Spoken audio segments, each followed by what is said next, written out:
Europe 1.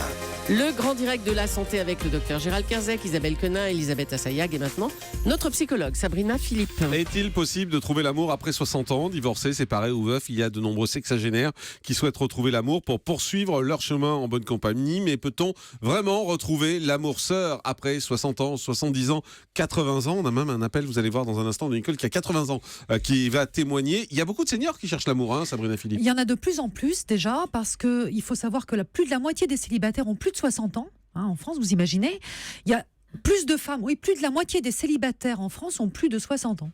Donc ça représente quand même beaucoup de monde.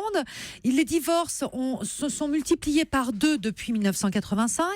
Alors évidemment, il y a aussi le fait que les mariages ont augmenté de 21% de plus de 60 ans. Un mariage des plus de 60 ans, 21% en 6 ans, vous imaginez. Donc vraiment, on sait qu'il y a de plus en plus de couples qui se forment. Vous n'êtes pas obligé de tout répéter deux fois, ils ont plus de 60 ans, mais ils ne sont pas sourds.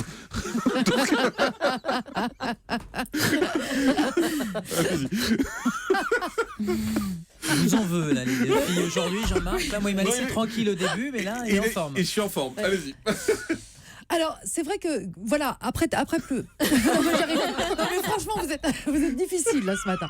Non, mais après 60 ans, on pourrait se dire que finalement, il y a des personnes qui vont rechercher plutôt un compagnon ou une compagne de route. Et c'est pas forcément le cas, justement, parce qu'on peut s'imaginer que les seniors vont rechercher quelqu'un uniquement pour partager un peu des moments de la vie quotidienne.